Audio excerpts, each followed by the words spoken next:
सारेवा धर्म जो जिनवरे अर्थ है जो है विनाश भव जो ममल ज्ञान पर देखो गुरु को धर्म को।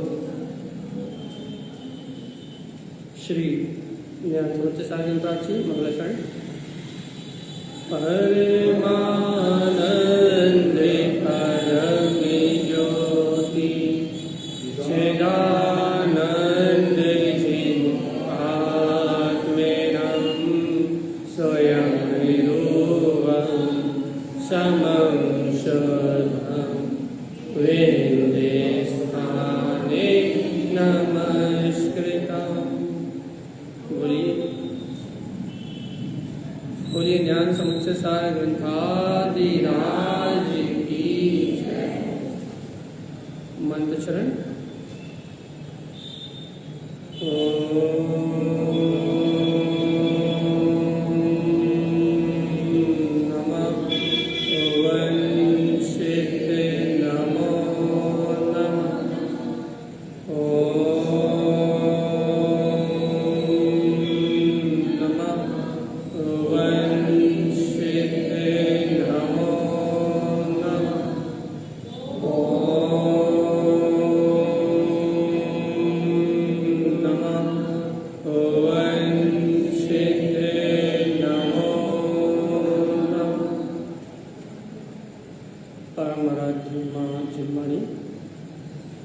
सद्गुरु श्रीमद चिंतन सम और सर्वज्ञ जनित परमात्मा की अमृत में ज्ञान प्रस्था। यह श्री ज्ञान समुच्चय साधन राज्य, जहाँ पर वर्तमान में एक ही विषय को लेकर चलना भैया फिलहाल कि सम्यक दर्शन की प्राप्ति क्या है।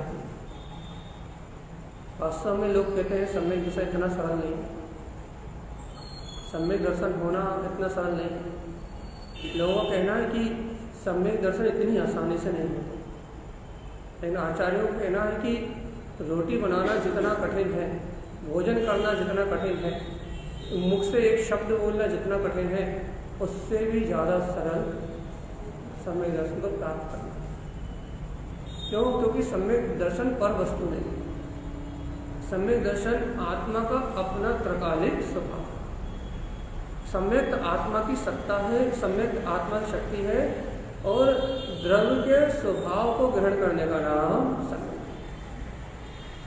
कल अपन ने थोड़ी सी चर्चा करी थी, थोड़ी सी हार्ड चर्चा थी, लोगों को थोड़ी कठिन लगी, लेकिन उसी को यदि सरल शब्दों में कहें तो अपने स्वभाव की दृढ़ मानता ही सम्यक दर्शन। अपने स्वभाव को मान लेना, हर स्थिति में, हर परिस्थिति में, हर घटना में, हर संयोग में, हर परिणमन में एकमात्र अपने स्वभाव को स्वीकार कर लेने का नाम सम्यक दर्शन। आपको स्वीकारता पक्की होनी चाहिए। बस देखो जीव से क्या गलती होती है, जीव क्या गलती करता है, जीव द्रव्य स्वभाव को नहीं देखता। द्रव्यानी लोग क्या कहता है कि जीव तू द्रव्य स्वभाव को देख, तू द्रव्य स्वभाव को देखेगा तो द्रव्य दृष्टि होगी, और द्रव्य दृष्टि होगी तो तुझे द्रव और द्रव्य के गुणों का परिणमन दिखाई देगा। द्रव्यानी लोग बोलता है कि जब तुम द्रव्य स्वभाव को देखोगे तो द्रव्य दृष्टि होगी, और जब द्रव्य दृष्टि होगी तब तुम द्रव्य का श्रद्धान कर पाओगे कि द्रव्य कैसा है। तो अपन क्या करते हैं भैया, द्रव्य स्वभाव को नहीं देखते, तो अपन क्या देखते हैं, अपन कर्मल पर्याय के परिणमन को देखते हैं। अपन क्या चाहते हैं भैया कि हम कर्मल रूपी परिणमन की पर्याय को देखते हुए सम्यक दर्शन प्राप्त कर लें। ऐसा संभव नहीं। क्या कह रहा है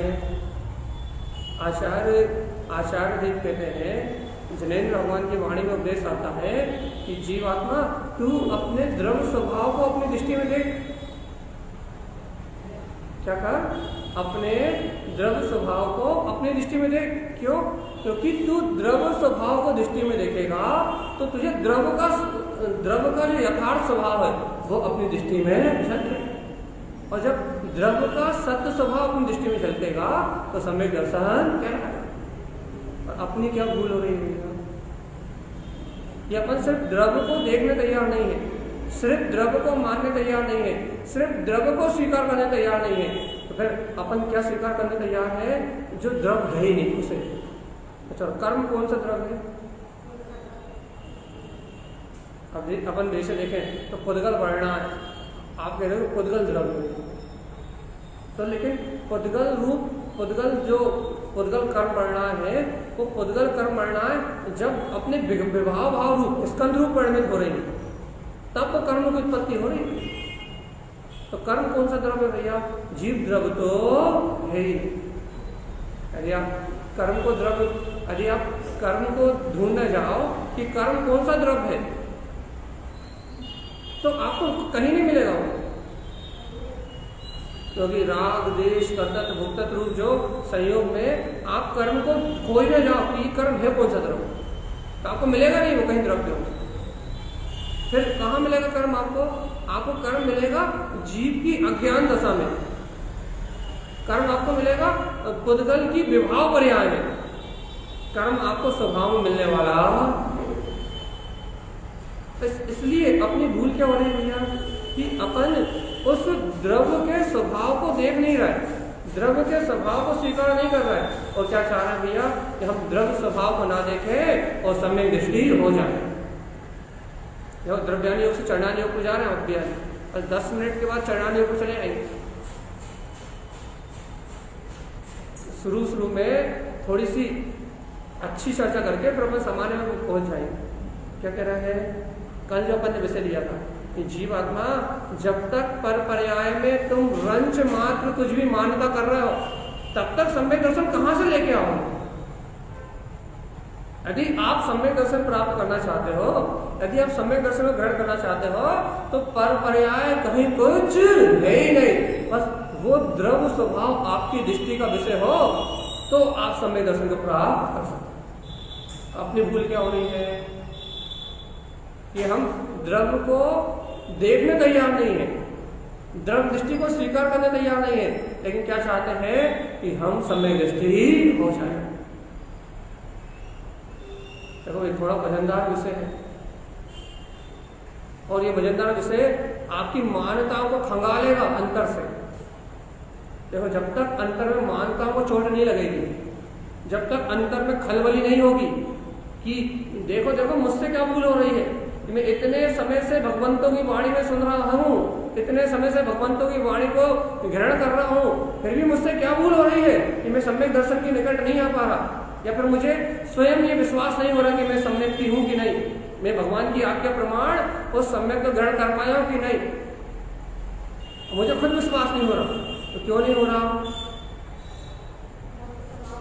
क्योंकि आप द्रव्य को उसके यथार्थ स्वभाव से स्वीकार करने तैयार नहीं। तो आप द्रव्य को कैसे स्वीकार करने तैयार हो? अपन द्रव्य को उसकी पर्याय से तो स्वीकार करने तैयार है भैया, और द्रव्य की पर्याय से नहीं, द्रव्य से विपरीत पर्याय, द्रव्य की पर्याय को स्वीकार करने भी तैयार नहीं हो। जो द्रव्य की त्रिकाली पर्याय है वो ज्ञान है, द्रव्य की जो त्रिकाली पर्याय है वो दर्शन है, द्रव्य की जो त्रिकाली पर्याय है उसका परम पारणामिक भाव है, यथार्थ वो जो चेतन में द्रव्य है उसकी जो यथार्थ शक्ति है वो अपने शुद्ध भाव में है।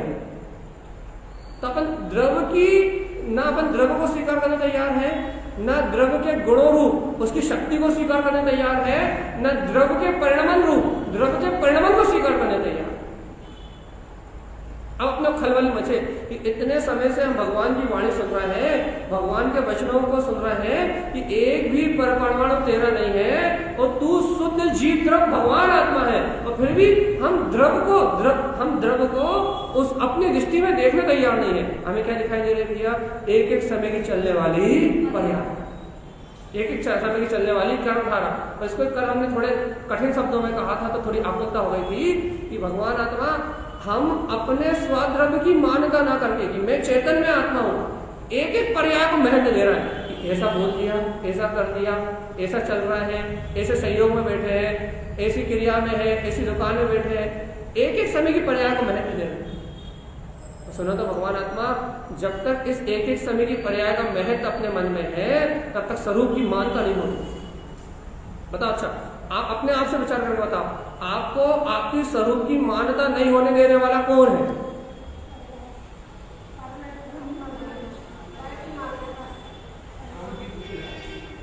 अपने को अपने शुद्धात्म तत्व का दर्शन होने देने वाला कौन है?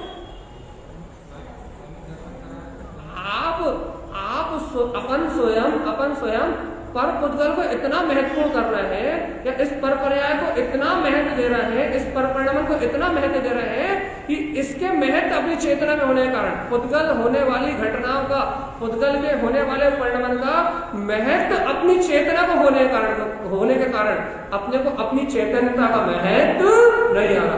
महत्वपूर्ण वस्तु महत्वपूर्ण नहीं हो रही। वो जो कचरा कूड़ा है, एक समय की पर्याय है, जो आके बिलानी है, उसका महत्व सिर पे चढ़ के बोल रहा है। सम्यक दर्शन प्राप्त करना है भैया, तो कहना एक ही कंडीशन है, क्या? पर्याय दृष्टि छोड़ दो और सम्यक दृष्टि हो जाओ, दूसरा कोई कारण ही नहीं। सम्यक दृष्टि होना है ना? हाँ भैया, हमें सम्यक दृष्टि होना है, हमें सम्यक दर्शन को ग्रहण करना है, तो एक ही सीधा कारण है, तुझे सम्यक दर्शन ग्रहण करना है। आचार्य ने सीधा कारण कहा है, तो पर्याय दृष्टि अनिष्ट का मूल है। पर्याय दृष्टि छोड़ दे और तू सम्यक दृष्टि है। तो पर्याय दृष्टि है क्या? अब भैया हमें पर्याय दृष्टि समझ में नहीं आती। ये पर्याय दृष्टि क्या है? जो एक एक समय के चलने वाले परिणाम, जो अपनी मान्यता फंसी हुई ना, मान्यता समझ में नहीं आती। एक एक समय के परिणाम चलने वाले परिणाम में जो महत्व है ना, ये महत्व भी समझ में नहीं आता। जो राग का पक्ष है, चलने वाले परिणाम में जो राग का पक्ष है, ये ही सही है, इसका नाम है भैया मिथ्या मान। राग नहीं, राग का पक्ष बोला हमने। शब्दों को ध्यान से सुने, राग नहीं कहा। राग तो चारित्र मोहिनी के उदय में हो सकता है, राग का पक्ष कहा है, राग की मान्यता। एक एक समय के होने वाले परिणाम में वर्तमान में घटने वाली जो घटनाएं हैं, चाहे वो अच्छी हो चाहे बुरी हो, उनमें जो अपना पक्षपात है, उस पक्षपात का नाम है पकड़, पर्याय दृष्टि। अब ये पक्षपात कैसे छोड़े हम? अब उस एक एक समय की पर्याय का पक्षपात कैसे छोड़े? वो तो हमारे संयोग में निरंतर चल रही है। इसलिए तो भगवान की वचन है, इसलिए तो भगवान की वाणी है कि तू उन पर्यायों का पक्ष छोड़ के एक बार अपने द्रव्य स्वभाव की ओर दृष्टि कर। मान, दिखेगा नहीं फिर भी मान। क्या मान? कि मैं तो वो ज्ञायक परमात्मा ही हूँ, जिसका इस एक समय के पर्याय से कोई संबंध नहीं है। ऐसा स्वीकार करके उस वर्तमान चलने वाली पर्याय का महत्व तोड़, और वर्तमान में जो चेतना विद्यमान है, उपयोग लक्षण में ज्ञायक स्वभाव, उसका बोध जगह। देखो मैं तो इस समय भी जान रहा हूं और देख रहा हूं, मैं इस समय भी प्रकाशमान हो रहा हूं, और ये जो अंधकार चल रहा है, इस अंधकार से मेरी शक्ति का कोई संबंध है ही नहीं। इस प्रकार से जागरूक तो रहे तो सम्यक दर्शन होगा। अब ये बताओ, यदि पर पर्याय में एकत्र करके और पर पर्याय में खो गए तो सम्यक दर्शन कहां से लाओ? अमिताभ जी समझ में आए? क्या समझ में आए? थोड़ा विस्तार में बोलिए जी। बस सीधी बात कि यदि अपन ने चलने वाली पर्याय को महत्वपूर्ण कर दिया, अरे देखो ये राग की धारा कितनी तेज चल रही है, इसमें तो मेरा नाश हो गया। अब ऐसा कोई कहता नहीं है, मतलब राग की चलती हुई धारा को यदि महत्वपूर्ण कर दिया आपने, देश की चलती हुई धारा को यदि आपने महत्व दे दिया, तो क्या होगा भैया? आत्मा में महत्व देने की एक शक्ति, श्रद्धा। महत्व मतलब श्रद्धा, समर्पणता। आत्मा में महत्व देने की एक शक्ति है, वो है आपकी श्रद्धा, वो है आपकी समर्पणता। और यदि आपने उस श्रद्धा को पर्याय को महत्व देने में लगा दिया, पर्याय का अस्तित्व स्वीकार करने में लगा दिया, उस आपने अपनी श्रद्धा नाम की शक्ति को, वो महत्व देने वाली शक्ति को, महत्वपूर्ण करने वाली शक्ति को यदि आपने पर्याय को स्वीकार करने में लगा दिया, तो भगवान आत्मा वही शक्ति तो तुम्हारे चेतन में भित्ती, वही शक्ति के स्वरूप को स्वीकार करती। अब उस शक्ति से तुमने क्या उपयोग कर लिया? पर को स्वीकार करने का उपयोग कर लिया। उसको कहने में क्या दर्शन? आप कह रहे हो सम्यक दर्शन क्यों नहीं हो रहा? सम्यक दर्शन क्यों नहीं हो रहा? सम्यक दर्शन क्यों नहीं हो रहा? अरे पर की मान्यता तो मिटा, तब तो सम्यक दर्शन हो। पर को अपनी खोपड़ी में बिठा के रखो तो फिर सम्यक दर्शन कहां से हो? पहले पर की मान्यता तो अपने मन से मिले, ये सही है, ये गलत है, ये न्याय है, ये अन्याय है। ये देखो विवेक की स्तर की बात नहीं कर रहे हैं। अब देखो यहाँ जीव को बहुत कंफ्यूज होता है कि हम अन्याय करने लगे क्या। तुम पहले कर्तव्य की मान्यता छोड़ के प्रवचन सुनो तो समझ में आए। यहाँ सबसे बड़ी समस्या होती है, लोग यहाँ ही हमसे सबसे ज्यादा बहस करते हैं कि भैया आप कह रहे हो न्याय नहीं, अन्याय नहीं, सही नहीं, गलत नहीं, क्या हम सब कुछ करना छोड़ दें? तो पहले तुम कर्तव्य की मान्यता छोड़ के आत्मा बन के प्रवचन सुनो कि मैं चेतना हूं और मैं अपने हित की बात सुन रहा हूं, मैं शरीर की क्रिया की बात नहीं कर रहा, मैं शरीर के कल्याण की बात नहीं कर रहा, मैं आत्मा के कल्याण की बात कर रहा हूं, मैं अपने हित की बात सुन रहा हूं। पहले तुम आत्मा बन के बैठो, और ये तुम कर्ता बन के बैठे ना तो तुम्हारी खोपड़ी में इतने द्वंद होंगे कि ये भैया तो बिल्कुल पागल है। क्यों पागल है? ये तो कह रहा है विवेक भी छोड़ दो तो फिर पापी बन जाओ, भोगी बन जाओ और संसार में लगे रहो। ऐसे विचार चलेंगे। क्यों ऐसे विचार क्यों चलेंगे? क्योंकि वो जो पर्याय की पकड़ है ना, जो पर्याय की मानता है ना, वो पर्याय की मानता आपको अपने से छूटने नहीं देगी, अलग ही नहीं होने देगी। वो आपको कर्तव्य बुद्धि आपको अपने में फंसा के रखेगी और आप कितने छटपटाओ, आपको छूटने की परमिशन नहीं। छूट कब पाओगे भैया? जब सबसे पहले वीतराग धर्म को स्वीकार करके बैठोगे कि यहां कोई कर्ता है ही नहीं। चाहे वो आप विवेक से जो क्रियाएं करते हो दिन भर की सदाचार की, उसके कर्ता भी नहीं, और जो अनाचार की क्रिया हो रही है उसके कर्ता भी नहीं। पहले ऐसा बन के तत्व की चर्चा सुनोगे तो तत्व की सिद्धि हो पाएगी। और यदि मैं इसका कर्ता या मैं उसका कर्ता कुछ भी मान के यहाँ बैठोगे तो आपको चर्चा बिल्कुल समझ में नहीं आएगी। आपको अभी नींद आ रही है, बड़े नींद आ रही है, फर्स्ट क्लास। क्यों ये ऐसा क्यों होता है? क्योंकि आपको देखो ना, क्योंकि आपको देखो ये सम्यक दर्शन की सिद्धि होना आत्मा को, और अपन सिद्धि करने में लगे हैं संयोग में सिद्धि होना है आत्मा को। शुद्ध आत्मा के गुण है सम्यक दर्शन, सम्यक ज्ञान, सम्यक चार, शुद्ध आत्मा के गुण है। क्यों प्रकट होना है आत्मा से, प्रकट होना है चेतना में, उपयोग में। और अपनी बुद्धि फंसी हुई है कहाँ? पर्याय में, उस बुद्धि के परिणाम में कि बुद्धि मान ले तो हम मान लेंगे। लेकिन भैया आप मान लोगे तो बुद्धि मानेगी, बुद्धि मानेगी तो आप नहीं मानोगे। आपको मानना पड़ेगा तो बुद्धि मानेगी आपकी। इसलिए बार बार आचार्य ने कहा कि जीवात्मा जब तक तू द्रव्य को उसकी दृष्टि से नहीं देखेगा तब तक तुझे वो सम्यक दर्शन का वैभव प्रकट नहीं होगा। क्यों? क्योंकि द्रव्य को तू यदि पर्याय से देखेगा तो द्रव्य में अभी अशुद्ध पर्याय दिखाई देगी। द्रव्य की नहीं है, वो कर्म के संयोग से उत्पन्न होने वाली पर्याय, और तू उन कर्मों से उत्पन्न होने वाले संयोग पर्याय को देखेगा और तू संयोग पर्याय को ही द्रव्य मान ले, द्रव्य का अंश मान लेगा। मान लीजिए जैसे आपको राग का परिणमन चल रहा है और उस राग के परिणमन को आपने द्रव्य का अंश मान लिया, ये राग का परिणमन ही द्रव्य का अंश है। हमने ऐसा तो कहा नहीं, कहने की क्या जरूरत? आप उस राग भाव में उलझ के और अपने द्रव्य को भूल गए, यही तो उसका प्रमाण है। कहने की जरूरत थोड़ी ना भैया। हमने ऐसा कब कहा कि राग हमारा परिणमन है?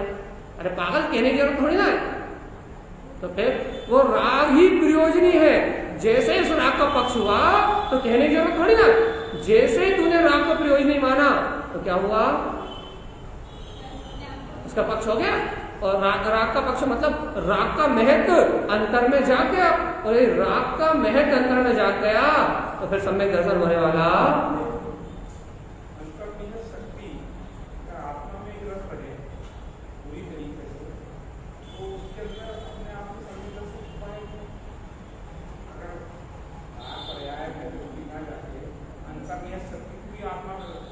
अरे अंतर्नियत शक्ति तो छोड़ो, यदि आपकी एक श्रद्धान नाम की जो गुण है, अंतर्नियत शक्ति तो बहुत ऊंची बात हो गई, वो तो सदुपयोग की बात है। अरे यदि आपके श्रद्धान नाम की शक्ति, अरे श्रद्धा में प्रकट ना हुआ हो, यदि आपके अभिप्राय में, हम तो इतनी बड़ी बात कह रहे हैं, यदि आपकी श्रद्धा में आपके विश्वास सब दे रहे हो, यदि आपके अभिप्राय में ये बात गहराई से उतर गई है कि मैं त्रिकाली परमात्मा हूं, तो भी चारित्र मोहिनी का उदय परिणमन मात्र है, बस श्रद्धा अपेक्षा से, अपेक्षा लग जाएगी। आप चारित्र की अपेक्षा से चर्चा नहीं करोगे, हम सम्यक दर्शन की चर्चा करना है। यदि आपकी वो श्रद्धा नाम की शक्ति, यदि आपका अभिप्राय कि मैं वो ज्ञायक परमात्मा ही हूं, यदि ये परम प्रगाढ़ है, तो आपका कोई कुछ इस तीन लोक में बिगाड़ने वाला है ही नहीं। क्योंकि इसलिए नहीं बिगाड़ सकता क्योंकि आपकी जो शक्ति है वो आपके और ही काम कर रही है। भैया अब वो शक्ति हमारी ओर काम कर रही है तो परिणमन हमारे अनुसार क्यों नहीं हो रहा? भैया परिणमन किसी के अनुसार, परिणमन तो तीर्थंकर के अनुसार नहीं होता। उदाहरण देते हैं, तीर्थंकर भगवान जब केवल ज्ञान प्रकट कर लेते हैं, अनंत चतुष्टय प्रकट कर लेते हैं, जब न उन्हें समोषण लगाने की इच्छा होती है, न भवजीवों को वाणी कहने की इच्छा होती है, इच्छा से रहित। जब देखो भैया उन्हें लोगों के कल्याण की भावना कब आएगी? चौथे गुण स्थान, पांचवें गुण स्थान, छठे सातवें गुण, मतलब आवृत्ति व्रति या महाव्रति की अवस्था में। भैया 16 कारण भावना कब आएगी? व्रति की, महाव्रति की अवस्था में कब आएगी? आवृत्ति व्रति महाव्रति की अवस्था में आएगी। लेकिन तीर्थंकर होने के बाद तो नहीं भाई ना, है ना? तो उन्होंने भावना भाई दी यहाँ, उस कर्म प्रकृति का, उत्कृष्ट कर्म प्रकृति का फल हो रहा है वहां तो, और अभी वर्तमान में कोई इच्छा नहीं है उस परिणमन की। तो भैया परिणमन तो तीर्थंकर की इच्छाओं से नहीं होता, तो अपनी इच्छा से कहां से होगा? आएगी नहीं समझ में?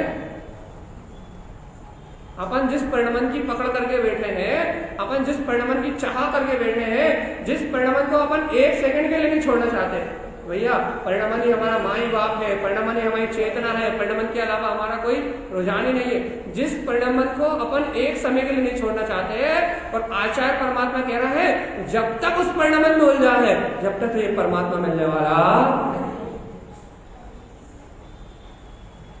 अपन उस परिणमन को एक सेकंड के लिए नहीं छोड़ना चाहते, और आचार्य कह रहा है उस परिणमन को एक समय के लिए नहीं देखना। अपन बिल्कुल विपरीत आचरण कर रहे हैं, इसलिए अपने को परमात्मा नहीं मिल रहा। और यदि अपन भैया आचार्यों की बात सुन के यदि अंतर से स्वीकार कर ले कि वास्तव में सत्य तो यही है भैया, आचार्य कह रहे हैं द्रव्य स्वभाव को अपनी द्रव्य दृष्टि में देख, तो ये बात अपने को स्वीकार करनी पड़ेगी कि मेरा द्रव्य पर रूप परिणमित नहीं होता, और ये जो पर पर्याय है ये महत्व देने योग्य नहीं है। ज्ञान का ज्ञान बना लो, कोई दिक्कत नहीं, बनेगी। वर्तमान भूमिका में भूख लगेगी तो बेरन होगा, क्यों? क्योंकि कर्म मुझे मैंने माना था, भाव रूप उदय में आएगा, वो आपका गे बन जाए, गे बनने से कोई दिक्कत नहीं है, लेकिन आपके श्रद्धान में है रहे बस। जो भूख लगना ये कर्म का उदय है, भोजन मिलना कर्म का उदय है, और ये इच्छा ही दुख का कारण है। और जीवात्मा यदि इस दुख से छूटना चाहता है तो इस पर्याय से, इस संयोग से रहित मैं द्रव्य त्रिकाली अनाहारी स्वभाव आत्मा हूं, जहां आहार की कोई आवश्यकता है। कब पर्याय अतीत इस सत्य को जानोगे? पर्याय अतीत कौन से पर्याय से अतीत? विकार पर्याय से अतीत, अपनी पर्याय में परिपूर्ण, विकार पर्याय से अतीत। कब इस तत्व को जानोगे? और जब तक नहीं जानोगे तब तक सम्यक की, अपन हर बार यही करें, सम्यक दर्शन क्यों नहीं हो रहा भैया? हम बचपन से सुन रहे हैं आत्मा हूं, हम बचपन से सुन रहे हैं भाई आत्मा हूं, लेकिन हम उस आत्मा का अनुभव क्यों नहीं कर पा रहे हैं? हमें तो कारण बताओ भैया। छोटा सा कारण है कि हम पर्याय की पकड़ तोड़ना नहीं चाह रहे। हम पर्याय की पकड़ क्यों नहीं तोड़ना चाह रहे हैं? क्योंकि पर पर्याय महत्वपूर्ण है। भाई पर पर्याय महत्वपूर्ण क्यों है? तो दो कारण भैया। एक कारण सबसे बड़ा कि हमारे पुरुषार्थ की कमी है, और दूसरा कारण क्या है? अनादिकाल के संस्कार है। इसलिए आचार्यों ने कहा है संस्कार को तोड़ने का नाम साधना है। एक अपेक्षा से यदि हम चर्चा करें, थोड़ी ऊंची बात हो जाएगी, सिद्धांतों से विपरीत हो जाएगी, मतलब जन सिद्धांत से विपरीत नहीं, लौकिक सिद्धांतों से विपरीत हो जाएगी। क्या? संस्कार को तोड़ने का नाम साधना है, और हम क्या करते हैं? संस्कार शिविर लगाते हैं। अब देखो हम हाई लेवल की बात कर रहे हैं। अब यदि आप कहो कि आप संस्कार शिविर की निंदा कर रहे हो तो आप आत्मा बन के नहीं सुन रहे, पहले बता दे रहे हैं। हम जिस हाई लेवल से चर्चा कर रहे हैं उस हाई लेवल पे बैठ के सुनना। हम जहां से चर्चा करना है वहां से बैठ के सुनना, उससे नीचे बैठ के सुनोगे तो बिल्कुल समझ में नहीं आए। हम क्या कह रहे हैं, आचार्य क्या कह रहे हैं कि आपके जो अनादिकाल के संस्कार है उन संस्कारों को तोड़ने का नाम साधना है। और हम क्या लगा रहे हैं, संस्कार शिविर। उस संस्कार शिविर को हम धर्म मान रहे हैं। इस साल में हमने 5 लगाए हैं। यदि आप कहो कि आप विरोध कर रहे हो तो सबसे ज्यादा हमें लग रहा है, सबसे ज्यादा हमें लग रहा है। लेकिन यदि इसके बाद भी हम कह रहे हैं कि संस्कार को तोड़ने का नाम साधन, जब तक अपन पकड़ नहीं तोड़ेंगे ना वो, तब तक अपने को परमात्मा नहीं मिलेगा। तो संस्कार अब ये शिविर क्यों लगाए जाते हैं? शिक्षण के लिए, प्रथम भूमिका के लिए। प्रथम भूमिका को सोपान कराने के लिए शिविर इसलिए लगाए जाते हैं कि जीव वहां अपने ज्ञान का, विवेक का अर्जन करके अपने आत्मा का कल्याण का मार्ग जान सके। शिविर संस्कार की प्रणाली डालते हैं, लेकिन भैया उन संस्कारों को तोड़ने का नाम साधन, शुभ के हो चाहे अशुभ के हो। आप जब संस्कार तोड़ोगे तो आपका संयम शुद्ध होगा, क्योंकि अनादिकाल से जीव ने संस्कारों के अलावा कुछ ग्रहण किया नहीं।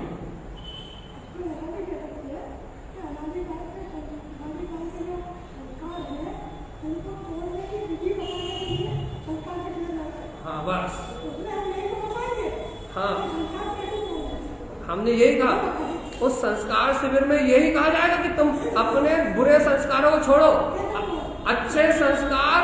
एक देश इस समय जो तुम संयोग में हो तो तुम्हारी भूमिका है, इसके भी तुम करता नहीं, इन्हें भी तोड़ोगे तो मोक्ष होगा, यही बताएंगे हम। तो शिविर है इसीलिए। तो भैया क्या कहना चाह रहे हैं आप? हम यही कहना चाह रहे हैं कि शिविर में संस्कार शिविर नाम है, लेकिन संस्कार यही दिए जाएंगे आपको कि आप तू संस्कार नहीं है। संसार में संसार का संस्कार ये तेरा संस्कार है ही नहीं, तो जो आकर्ता अभोक्ता जय प्रभु परमात्मा है, तुमसे यही बात कही जाएगी। लेकिन ये अपन को महत्व कहा है। अब संस्कार शिविर में मान लो पंडित जी ने 4 क्रियाएं सिखा दी, तो पंडित जी की 4 क्रियाएं पूरी दुनिया में जाके बताओ होगी। पंडित जी आए थे तो 4 संस्कार दे गए, लेकिन पंडित जी आगे ये भी कह रहे थे कि ये संस्कार में अटकना नहीं है, इनसे आगे बढ़ना है। ये बात याद क्यों नहीं रही भैया? थोड़ा गंभीर देखो हम थोड़ी सी सामान्य चर्चा करते हैं, इसमें जो लोग सो रहे हैं उनको झाँक जाए। क्या सामान्य चर्चा कर रहे हैं कि मान लो अपने को बचपन से संस्कार है, क्या संस्कार है कि 9 बार नमोकार मन पढ़ना, बचपन से कि नहीं? सुबह उठो तो 9 बार नमोकार मन पढ़ो, रात में सोते समय तो 9 बार नमोकार मन पढ़ो, और वेदी जी के दर्शन करो तो 9 बार नमोकार मन पढ़ो। ये अपन ने कब से सिखाया है? अपन ने बचपन से बच्चों को, लेकिन बच्चों को सिखाते थे कि 9 बार नमोकार मन पढ़ो, लेकिन अब बड़े होने के बाद क्या ये संस्कार सही? हम तो इसे सर्वथा गलत कह रहे हैं, सर्वथा पूर्णतः गलत कह रहे हैं। क्यों कह दोगे आप इसे पूर्णतः गलत? क्योंकि बचपन में आपको चैत्यालय आने के लिए, पंच परमेष्टि का बहुमान कराने के लिए बचपन में हम अपने को अपने माँ बाप ने सिखाया था कि 9 बार नमोकार मंत्र पढ़ो। लेकिन अब तुम 8 साल से बड़े नहीं, अब तो तुम 15 साल नहीं, तुम 50 साल के हो गए हो। अरे नमोकार मंत्र पढ़ के नमो अरिहंताणम कह के अपने दिन भर के दोषों को प्रायश्चित करो। अरिहंत के समान 18 दोषों से रहित होने की भावना करो, उनके समान उनकी वीतराग स्तुति करके उनके समान गुण प्रकट करने की भावना करो। 9 बार नमोकार मंत्र पढ़ने का विधान तुम्हारे लिए है ही नहीं, तो पढ़ रहे हो तो तुम अनाचार कर रहे हो। सिद्धों का नाम लेके तुम 8 गुणों को प्रकट करने की भावना करो तो नमो सिद्धाणम, एक पद बोलो और 2 मिनट महाचिंतन हो। वो नमोकार मंत्र पढ़ के सोहान करने का काम नहीं है। बचपन में सिखाया था कि नमो अरिहंताणम, नमो सिद्धाणम, नमो आर्यण। बचपन के संस्कार है कि तुम वीतराग धर्म को ना छोड़ो, अन्य कहीं वंदना ना करो। लेकिन अब तुम्हारा जीवन अंतिम छोर पे है, अब नमोकार मंत्र पढ़ने की नहीं, नमोकार मंत्र होने की जरूरत है। अब तुम नमोकार होने की बात तो भूल गए, नमोकार मंत्र पढ़ने की बात याद है। तो संस्कार तोड़ने का नाम साधना है। बचपन में जो दिए आते हैं उनसे आगे बढ़ना है। तुम्हें नमोकार मंत्र पढ़ना बंद कर दे क्या? भगवान जी नहीं, तो तुम भड़ नमो बार करके निकल लेते हो। अब तुम जब जिस विधि से मेरे नमोकार मंत्र बताया है 10 मिनट से पहले हिल नहीं पाओगे वहां से। एक एक परमेश्वरी के गुणों का चिंतन तो करो आप। अब ये भावना तो करो कि अरिहंत प्रभु मेरे जीवन में आज जो दोष लगे हैं वो क्षय हो, मिथ्या हो, तो इस मिथ्या धारणा से निकलूं और आपके समान गुणों का उदय हो। हे सिद्ध भगवान, मैं कहाँ घाती अघाती कर्मों में उलझा हुआ हूँ। हे सिद्ध प्रभु, आपकी वंदना करता हूँ, क्यों आपके जैसा हो जाऊं। उपाध्याय प्रभु, आप 11 अंग 14 पूर्व के पाठी है, द्वादशांग को बताने वाले हैं। अरे मैं कैसा अज्ञानी, आपकी बात सुन के भी आपकी शिक्षा नहीं ले पा रहा। अरे आचार्य प्रभु, आपने कैसे आलम को रच दिया। आपके गुणों की तो अनुकंप महिमा है, आपके द्वारा तो ये वाणी मुस्तक आ रही है। हे जिनवाणी माँ, आपकी शरण में मेरे जीवन भर के दोषों का प्रायश्चित हो। और हे साधु परमात्मा, कब वो दिन आएगा जब मैं 28 मूल गुणों का पालन करके आपके जैसे वन में विचरूंगा। कब वो दिन आएगा जब ये पंच पद मेरे होंगे। अरे कब वो दिन आएगा जब ऐसो पंच नमो यारो, जब मैं इन पंच परमेष्टि का नाम लूंगा और सब पाप विनाश हो और मेरे 5 पाप गल जाएंगे, अनुव्रति और महाव्रति होके मैं इनके समान बन जाऊंगा। करा क्या कभी? इसलिए मेरे संस्कार भैया बचपन में संस्कार उठाने का कारण है और बड़े होने के बाद संस्कार पतन का कारण है। हमने जहां से बोल रहे हैं वहां से सुनोगे तो सही लगेगा, जहां से हम बोल रहे हैं वहां से सुनोगे तो सही लगेगा, क्योंकि हम सम्यक दर्शन के लिए बोल रहे हैं। बचपन में संस्कार तो भैया कल्याण का कारण है, आपको धर्म से जोड़ने वाले हैं, आपको जिनवाणी से जोड़ने वाले हैं, आपको चैत्यानि से जोड़ने वाले हैं। बचपन में संस्कार नहीं दिए होते तो अपन दर भटक रहे होते, लेकिन आज ये संस्कार तोड़ने के लिए 9 बार नहीं, हम 1 बार पढ़ेंगे, नहीं 9 बार की क्रिया कर, हम 1 बार पढ़ेंगे, लेकिन इतनी श्रद्धा से पढ़ेंगे कि दिन भर पवित्रता अंतर में बनी रहे और दिन भर ये उद्देश्य बना रहे कि प्रभु तुम्हारे जैसा कोई पावन नहीं और मैंने तुम्हारा स्मरण किया है तो मेरी पवित्रता कहीं गई नहीं। तुम्हारा स्मरण करने वाला कोई दीन नहीं हो सकता, बेकारी नहीं हो सकता, तुम्हारा स्मरण करने वाला तुम्हारे जैसा ही हो सकता। 1 बार पढ़ो, 9 बार की जरूरत ही नहीं। हाँ, लेकिन ये नहीं करेंगे 9 बार पढ़ो मत। यदि आत्मचिंतन हो जाए फिर 9 बार क्या पढ़ो, 21 बार पढ़ो, तो पूरी मंत्र की माला पढ़ो, लेकिन प्रयोजन वो 5 पद होना चाहिए, वो मेरे अपने हैं। यदि ऐसा अभिप्राय नहीं है तो आपके संस्कार पतन का कारण है, और यदि ऐसा अभिप्राय है तो आपके संस्कार मुक्ति है। अभी उदाहरण क्यों दिया हमने? पता काय के लिए? पता सोने का लिए काय के लिए? आपका नाम सोने का लीजिए, काय के लिए लिया?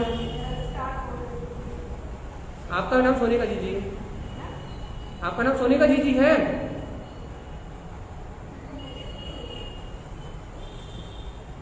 पता हुआ काय के लिए दिया उदाहरण?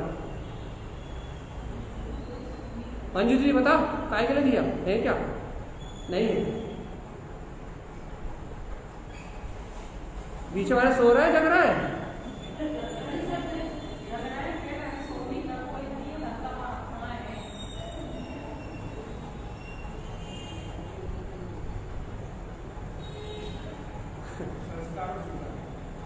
भगवान जी जागो, सो मत।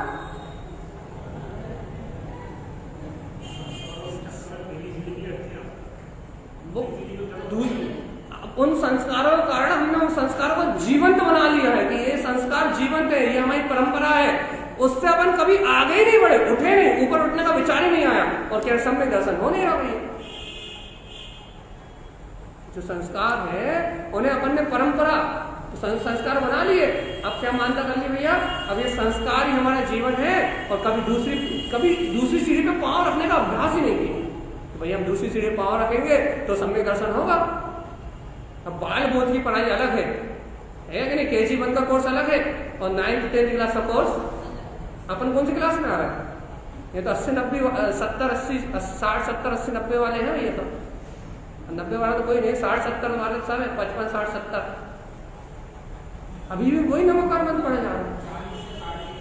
40 60 बता और 5वीं 8वीं क्लास की जो कोर्स था, अब वो ग्रेजुएशन के बाद कर, मैट्रिक के बाद कर रहा है।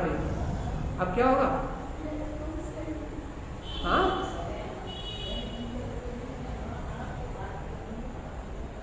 इसलिए ये चर्चा सिर्फ इसलिए कर रहे हैं कि भगवान जी सम्यक दर्शन चाहिए तो पर्यायों का महत्व दिखाना पड़ेगा, शुभ अशुभ परिणाम का महत्व दिखाना पड़ेगा, क्रियाओं का दिमाग से भूत निकालना पड़ेगा, तो आत्मचिंतन की धारा प्रकट होगी और तो सम्यक दर्शन का मार्ग बनेगा। और जब तक पर्याय का महत्व, पर्याय की पकड़ है, सम्यक दर्शन स्वप्न में भी मत देखना। दो चीज एक साथ नहीं रह सकती, पर्याय दृष्टि, परिणमन, संस्कार, संस्कारों का महत्व और सम्यक दर्शन, दो एक साथ नहीं रह सकते। या मान्यता संस्कारों की कर लो, संस्कारों की मान्यता को पोषित कर लो, अनादिकाल से जो करते आ रहे हैं उन संस्कारों को सत्य की मोहर लगा दो, या तो फिर सम्यक दर्शन को स्वीकार कर लो, भगवान की बात को स्वीकार कर लो, एक को स्वीकार कर लो भैया, संस्कारों को महत्वपूर्ण कर लो या फिर भगवान के वचनों को महत्वपूर्ण कर लो। इसका नाम है साधना।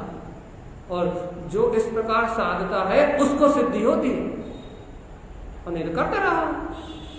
कोई जब बच्चे इंसान ने कुछ बोला था क्या? कुछ नहीं, हम तो बड़ी आत्मा की चर्चा कर रहे थे आपसे। आत्मा हूँ, शुद्धात्मा और परमात्मा, आप भी मजे ले रहे थे, आनंद आ रहा था, और भगवान की वाणी सुनने में रस आ रहा था, और ऐसा भी लग रहा था कि भीग रहा है, लेकिन चोट नहीं पड़ रही थी, कभी एक आध बात में पड़ जाए। और अब चर्चा सुनो कल से और आज की, ऐसा लग रहा है कि भैया हर शब्द में चोट। क्यों? क्योंकि दर्शन की निर्मलता की चर्चा है भगवान जी, और जब श्रद्धान की निर्मलता की चर्चा चलेगी तो मानता पे चोट पड़े बिना नहीं रहेगी। तो मानता पलटने का नाम है साधना। श्रद्धान की साधना मानता बदलने की साधना है। सुनो, मन बदलना सरल है, अरे मन बदलना सरल है, लेकिन मानता बदलना अनंत गुना पुरुषार्थ है। मन बदल सकते हो लेकिन मानता नहीं बदलती, मानता नहीं छोड़ता जीव अपनी। जो जीव जहां मानता करता है वो नहीं छोड़ता। लोग कट जाते हैं, मर जाते हैं अपनी मानता, हम अपने भगवान के नाम पे प्राण दे देते हैं, लेकिन अपनी मानता को नहीं छोड़ते।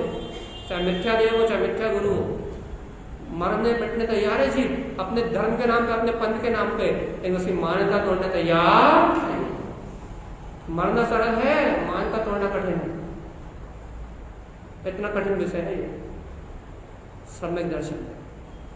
नहीं भगवान आत्मा, आप बताओ, आपको तो भगवान की शरण मिली है, आप तो भगवान की दिल ध्वनि सुन रहे हो, आप तो भगवान के वचनों को स्वीकार कर रहे हो, क्या विचार है? किसको महत्वपूर्ण करते हो? पर पर्याय रूप परिणमन को या पर्याय अतीत अपने परमात्म तत्व को? क्या महत्वपूर्ण है? जो सत्य बोलना। यदि परम पारिणामिक भाव में अपनी चैतन्य शक्ति को स्वीकार करते हो, लेकिन याद रखना पर्यायों को अस्तित्वहीन करना पड़ेगा। अस्तित्वहीन मतलब देखो, अस्तित्वहीन देखो, अपन कह रहे हैं अस्तित्वहीन करना पड़ेगा, वास्तव में तो पर्याय अस्तित्वहीन है ही, क्योंकि वो अपने समय पे आके बुलाने वाला परिणमन है, अस्तित्वहीन है, लेकिन अपनी मान्यता में अस्तित्वहीन करना पड़ेगा कि ये कुछ भी नहीं है। क्यों? तो जीव ने इसकी मान्यता कर रखी है, इसलिए जीव इसमें उलझा हुआ। पर्याय में अस्तित्व नहीं है, पर्याय तो अपने एक समय के अस्तित्व में विद्यमान है, उस समय मिला गई, वो अब नहीं मिलेगी। अब तो केवली के ज्ञान में आएगी कि आके गई और झलक गई उनके ज्ञान में, उन्हें विकल्प नहीं देखने का। तो क्या कह रहे भैया, पर्याय तो एक समय की है और अपने समय में आके नष्ट हो गई, तो वो तो अस्तित्वहीन है, विकारी परिणाम है, वो तो अस्तित्वहीन है, लेकिन उसको महत्व देने वाला कौन है? ये बता। अरे एक पत्थर रख दे हम यहाँ और उस पर बढ़िया सिंदूर और माला चढ़ा दें, तो उसे भगवान मानने वाला कौन है? हाँ, चलिए बताओ। एक पत्थर लाकर रख दे और उसे आकार आकृति दे दे, तो उसे परमात्मा मानने वाला कौन है?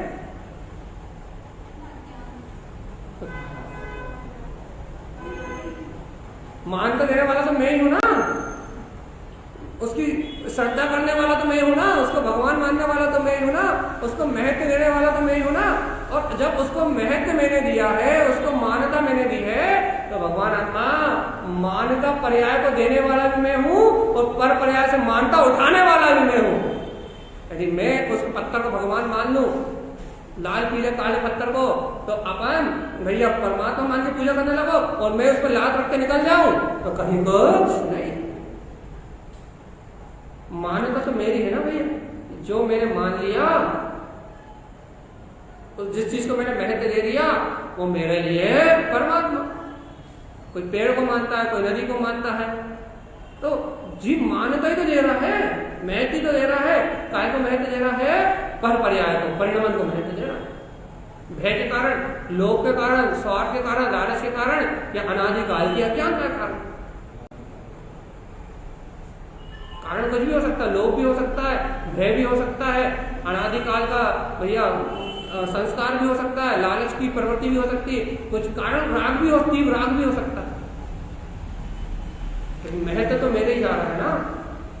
आत्म साधना करना है तो महत्व तोड़ो, महत्व किसका? ये वजनदार विषय है, थोड़ा सा वजनदार विषय, लेकिन याद रखना इस वजनदारी के बिना काम नहीं चलेगा। अब इसे थोड़ा हल्का कर दे, एक चरणानी योग के अनुसार चले जाए। अब चरणानी योग कहेगा भैया, चरणानी योग क्या कहेगा? प्रसन्न गुण होना चाहिए तो सम्यक दर्शन।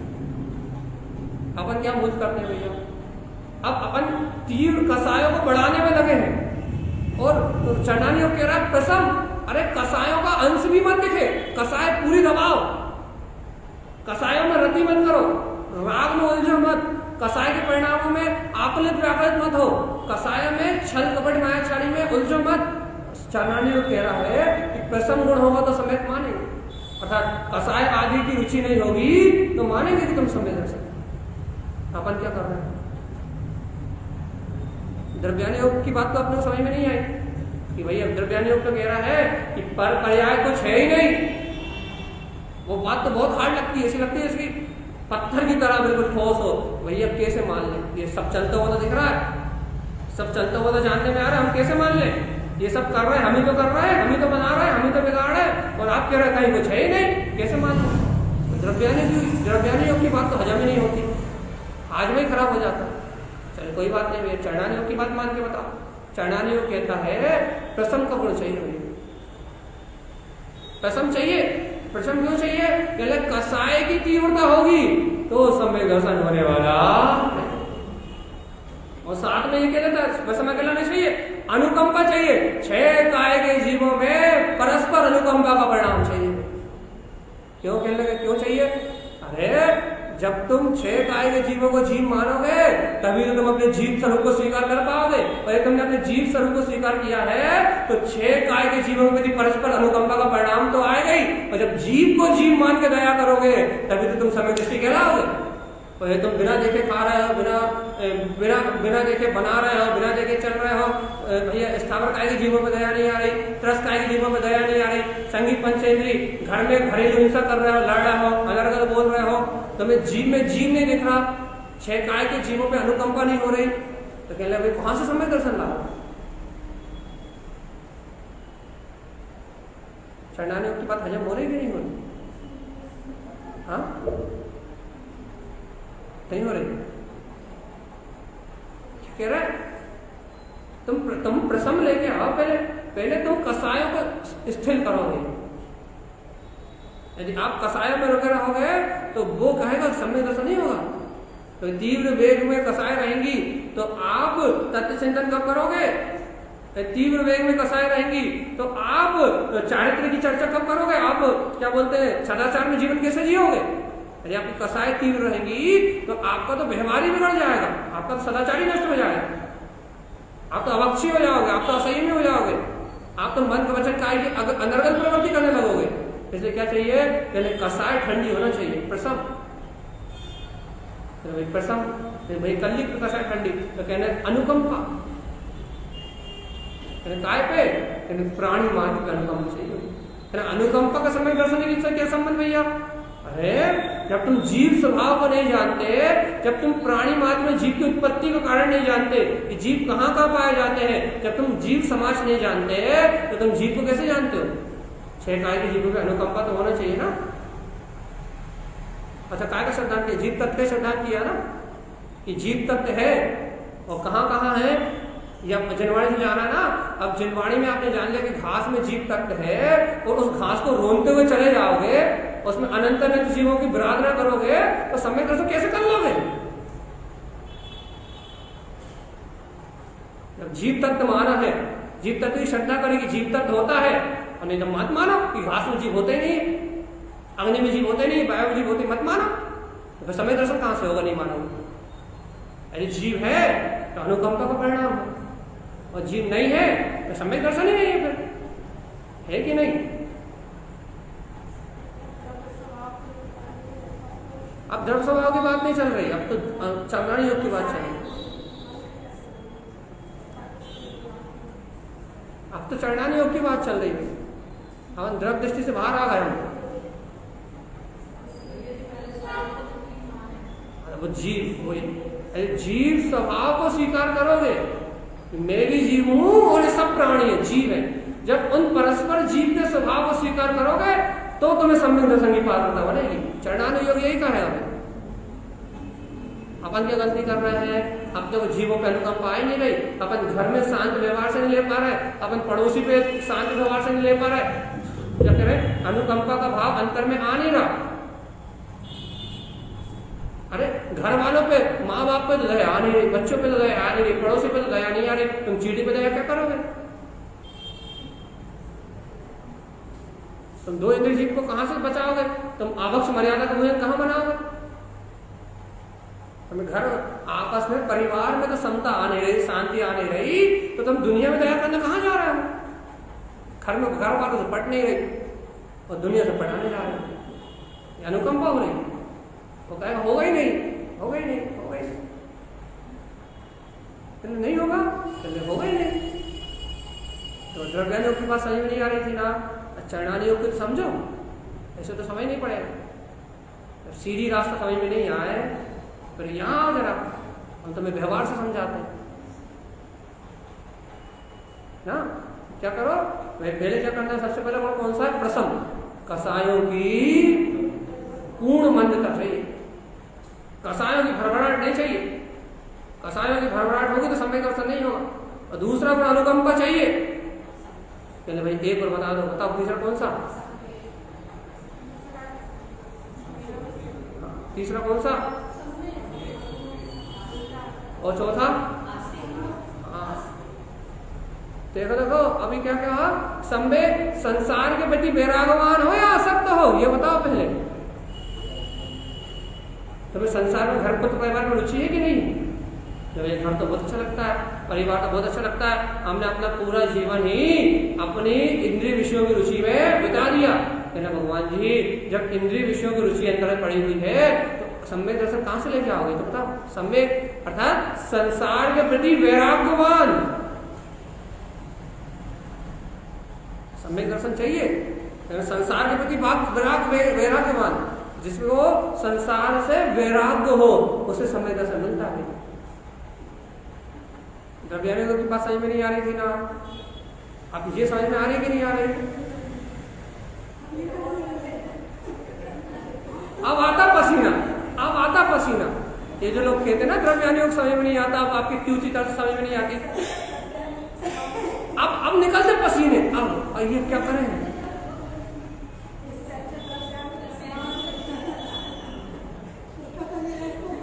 अब आई समझ में कि भैया वो सीधी सीधी बात थी कि हम सीधा सीधा कह रहे थे कि तू द्रव्य स्वभाव है, अपने द्रव्य स्वभाव की दृष्टि का, और इन परपर्याय का अस्तित्व मिटा, इन परपर्याय का महत्व मत कर, तो सीधा निर्माण होगा। लेकिन वो भाषा समझ में नहीं आ रही थी। भैया इतनी ऊंची चर्चा करते हो कि ऊपर से, कल तो लोगों ने यही कहा भैया नींद आ रही थी। तो भैया आज हमने क्या करा? आधे पौन घंटे 45 मिनट हमने वही चर्चा करी, लेकिन आखिरी 15 मिनट हमने कहा चरणानी योग सुना के दिखा देना, सरल लगेगा तो कल से चरणानी योग की चर्चा करेंगे, पता तो लग जाए रुचि का है। वही कितना संवेग है। कि भाई संवेग तो छोड़ो, संवेग तो छोड़ो और संसार के प्रति वेग है। कितना कर ले, कितना धर ले, कितना जोड़ ले, कितना बना ले, कितना रख ले और कितना इकट्ठा करके भर ले, वैराग्य की तो बात ही नहीं है। अब तो मरघट में भी वैराग नहीं आता। मरघट जाते समय गुटखा खाते हुए, पान खाते हुए और रास्ते में चाय पीते हुए, कचौड़ी खाते हुए जाते हैं और मरघट में भी ऐसे ही लगे भगवान जी। मरघट भी वीआईपी घर से अच्छे बन गए। अब तो मरघट में भी वैराग नहीं आता, संवेग कहां से लाए? बस अभी आखिरी बची है अस्ते भैया, अस्तित्ववान अर्थात आस्था हो भगवान के वचनों की। आखिरी में तो आने यही पड़ेगा द्रव्यानुयोग के पास। आखिरी में तो आना तुम्हें फिर वही, ये सब करने के बाद फिर आना तुम्हें यही पड़ेगा। यदि तुम्हें भगवान की वाणी की श्रद्धा है, तुम अस्तित्व को स्वीकार करते हो, भगवान की वाणी की आस्था करते हो, तो तुम सम्यक दृष्टि, और तुम इन गुणों से रहित हो तो भटको संसार। और ये बात दिव्यानुयोग सीधा सीधा कह रहा था, तो ज्ञान तत्व भगवान आत्मा है और इस जगत की किसी पर्याय से कोई कोई संबंध नहीं है। पर्याय से अपनी दृष्टि पलट ले, पर्याय का महत्व गिरा दे और परमात्मा बन जा, तो सीधी सीधी बात गले नहीं कर रही। अब जब यह घुमा फिरा के आखिरी चरणानियों ने पहले कसाय, तो सब वही रास्ता वही था। उसने पहले कसायों को मंद करने की बात कही और द्रव्यानुयोग भी कसाय को छोड़ने की बात वही कर रहा था। द्रव्य की चर्चा करते कसाय बंद होती। इसने 6 कायिक जीवों के अनुकंपा की बात कही, तो द्रव्यानुयोग भी कह रहा था सब जीव है, सबके समान व्यवहार कर रही भैया। इसने काय की बात कही भैया, फिर अभी काय की बात कही अपन ने संवेग। इसने भी चरणानियोग ने क्या कहा, संसार से वैराग्यवान होना चाहिए, और वहां द्रव्यानुयोग के क्या रहा था, वही वैराग्य की बात कर रहा था। इन पर पर्याय से तुम्हारा कोई संबंध नहीं है, बस वो अपनी भाषा बोल रहा था। और भैया आखिरी में तो इसने भी कह ही दिया, क्या कह दिया, आस्था है कि नहीं है? यदि सच्ची आस्था है, भगवान की आज्ञा के अनुसार आचरण करोगे तो सम्यक दर्शन होगा, और नहीं करोगे तो अब आप ही चलेगा द्रव्यानुयोग के पास। भैया आप सही थे बिल्कुल। हम कह रहे चारों अनुयोगों में विरोध ही नहीं है। आज हमने आपको द्रव्यानुयोग और काय की चरणानियोग की मिलान कराया, कलम द्रव्यानुयोग कर्णानुयोग का मिलान करके बताएंगे। 45 मिनट हम द्रव्यानुयोगी बोलेंगे, आखिरी के 15 मिनट बस क्या कि आपको सिर्फ इतना सा ही काम बनाना है। क्या काम बनाना है कि भगवान आत्मा इस द्रव का स्वभाव त्रिकाल शुद्ध है। भगवान जी द्रव स्वभाव को कैच करो। आप पर्याय धारा मत उलझो, आप द्रव स्वभाव को कैच करो। द्रव स्वभाव को कैच करने की पावर बढ़ाओ और पर्याय का महत्व मिटाओ। जीवात्मा अपन ने महत्व दे रखा, इन पर पर्यायों को, इन परिणति को, इन पर परिणमन को महत्व देने वाला मैं ही जीवात्मा हूं। यदि मुझे अपनी सत्ता का बहुमान आ जाए, यदि मुझे अपनी चेतना महत्वपूर्ण हो जाए, तो इन पर पर्यायों का महत्व गिरने में 2 मिनट लगने वाले नहीं है। लेकिन बात इतनी सी है, मुझे मेरा बहुमान नहीं आ रहा। अरे हर घड़ी ऐसा नहीं प्रवचन सुन रहे हैं, जब अरे आप जब जान रहे हो, जब देख रहे हो, हर क्षण इस चेतना का महत्व है। तो इसके बिना जान देख सकते नहीं है, लेकिन अपन इसका महत्व नहीं करते। जो दिख रहा है उस परिणाम, उस पर्याय का महत्व करते। पता यदि पंडित जी आपको दिख रहा है, अब पंडित जी जज ने, आप पंडित जी बहुत अच्छे, पंडित जी का महत्व करोगे। अब पंडित जी को जो देख रहा है वो ज्ञान दर्शन कहाँ चला गया, बोलने का व्यवहार पंडित जी से हो जाए कोई दिक्कत नहीं। भगवान जी उसको भूल के क्यों करते हो भगवान आत्मा? किसको है?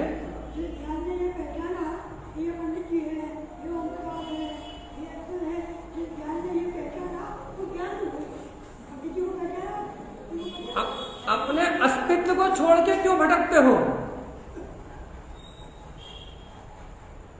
बस ये इसी का महत्व है कि आपने परगे को महत्व करा, और जो परमात्मा था जिसके कारण सब झलक रहा था, उस कारण को मिटा दिया और कार्य को महत्व दे दिया, और कारण के बिना कार्य नहीं होता। बस ये गलती जब तक अपने अंदर रहेगी ना, तब तक सम्यक दर्शन अब बता दो आपकी चर्चा किसी को कितनी कठिन लगी? इधर हंसो मत, पहले बता कितनी कठिन लगी? बहुत। कल की ज्यादा कठिन लगी थी।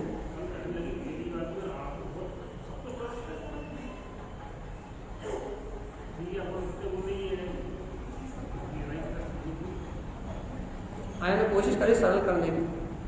कल हमने बिल्कुल प्योर बोला था, एकदम टंच। कोई कल बिल्कुल टंच बात करी थी, एकदम बिल्कुल टंच। और आज थोड़ा सा बात वही करी है, लेकिन आज का चर्चा के अंदर स्तर गिरा दिया,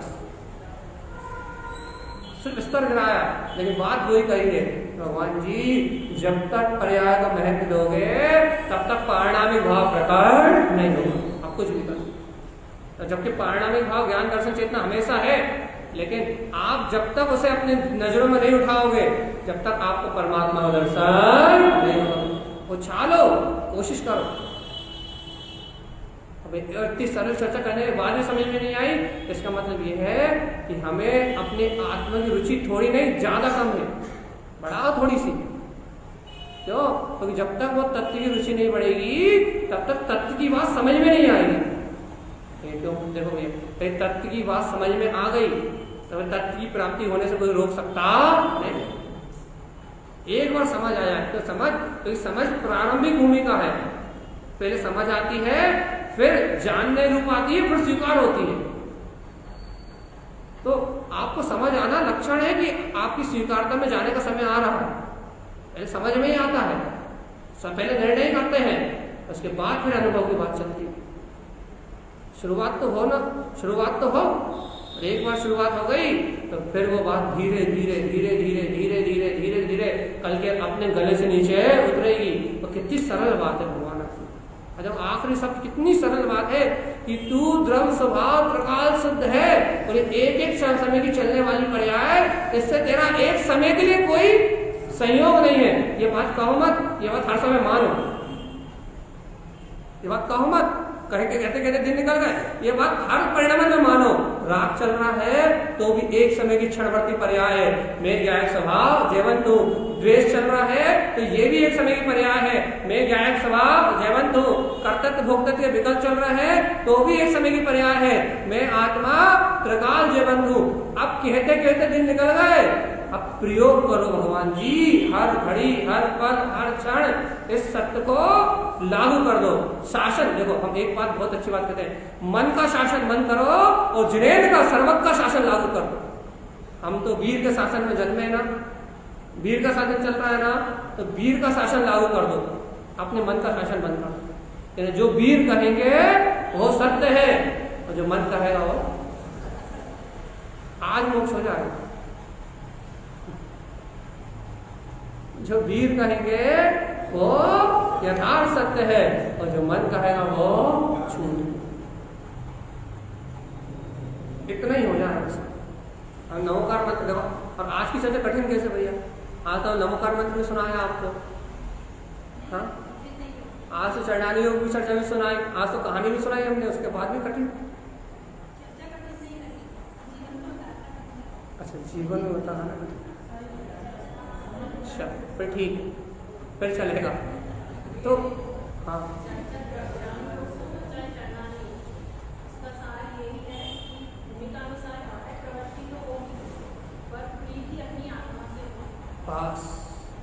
बात इतनी सी है कि पकड़ जो पर्याय के पक्ष रूप पकड़ बैठी है, वो पकड़ टूटे और स्वभाव के पक्ष में आके बैठ जाए। पक्षपात हो तो संसार का ना हो। यदि पक्ष भी करना चाहता है तो अपने ज्ञायक स्वभाव का पक्ष कर, ये पक्ष तो ये मुक्ति की ओर ले जाएगा। अनादिकाल से पर पर्याय का पक्ष करके संसार में पड़ा हुआ। आचार्य ने लिखा स्पष्ट शब्दों में, वैसे पक्षपात अधर्म है, लेकिन पर का हो तो, लेकिन अपने आत्मा का पक्ष हो तो सम्यक एकांत मोक्ष मार्ग का हेतु है। पक्ष त्रिकाली का होना चाहिए यदि करना है तो, नहीं तो आत्मा तो सबसे परे है, स्वरूप तो सिद्धि ही है। हम बार बार कहते हैं आत्मा स्वीकृत है, उसे बनाना नहीं है, उसे लाना नहीं है, उसे प्रकट भी नहीं करना, अरे उसे उत्पन्न भी नहीं करना, वो तो है ही, कहीं कुछ नहीं करना। तो स्वकृत है, उसे क्या उत्पन्न करोगे, क्या बनाओगे, क्या प्रकट करोगे? भाई क्या करना है, तू तो ये मान ले कुछ नहीं करना, मैं हूँ बस, छुट्टी। उस दिन फुर्सत, प्रकट करना, उपलब्ध करना है, लाना है, बनाना है, चाहे वो तू जब तक गोल गोल घूमेगा ना तब तक कोई ना कोई पर्याय दिमाग में भूत की तरह भरी रहेगी, और जब तक पर्याय भूत की तरह बनी रहेगी ना तब तक तो ये स्वीकार नहीं होगा कि मैं ही वो परमात्मा हूँ। अब ध्रुव भैया बता दो हमने क्या कहा, अब भी हाली जस्ट कुछ कहा, कुछ भी बता दो तुम, तो जो बोलोगे सत्य ध्रुव प्रमाण।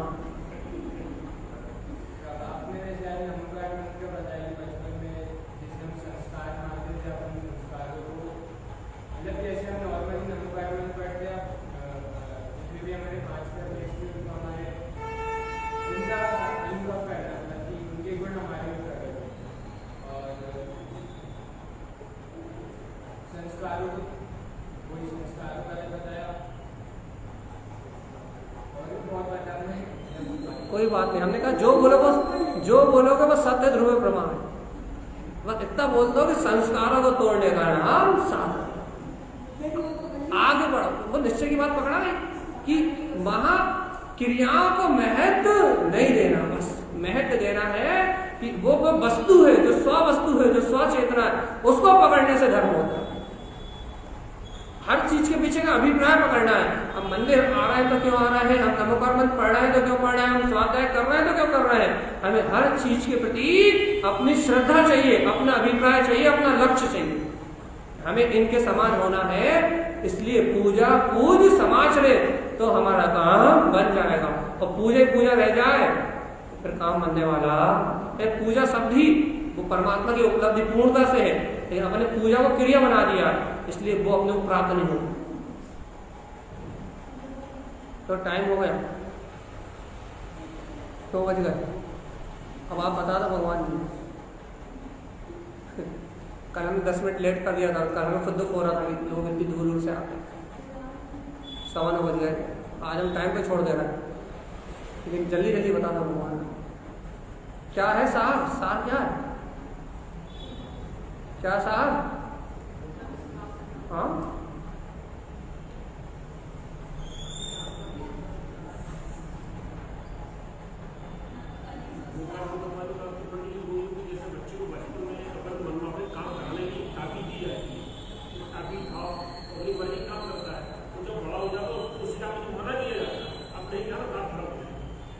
बिल्कुल है। बचपन में लालच से कहा था बेटा 2 रुपए देंगे मंदिर चले जाओ, तो मंदिर से आओ जब दूध मिलेगा, जब मंदिर से आओ जब नाश्ता मिलेगा। तो मंदिर जाने की आदत बचपन में पढ़ाई जाती है, डाली जाती है, बट इसलिए कि तू शुरुआत है वो लालच। जब मंदिर जाने की आदत पड़ जाती है तब तुम्हें कोई 2 रुपए नहीं देता, तब कहता है कि भाई मंदिर में जाकर मन लगाओ, तो मंदिर जाने का मतलब है। तो हमेशा आगे बढ़ने के लिए प्रोत्साहित किया जाता है, लेकिन अपन उस प्रोत्साहन में उलझ के रह जाए, उस टॉपिक के लालच में लग जाए तो अपना कल्याण होने वाला। प्रोत्साहन दिया जाता है, प्रोत्साहन देने बढ़ाई नहीं है, लेकिन भगवान जी उसको अपने जीवन में उतार के तो बताओ क्या कि इन संस्कारों से ऊपर उठेंगे तो आत्म साधना होगी, और जो इस देह देवालय में परमात्मा उसका अनुभव हो पाएगा, और मैं सम्यक दृष्टि हो पाऊंगा, और ये संस्कार ना तोड़े जाए तो सम्यक दर्शन मिलने वाला। आज के लिए प्रिय विषय क्लोज करते हैं, कल फिर मिलेंगे इसी चर्चा के साथ। सभी से जय नमोस्तु।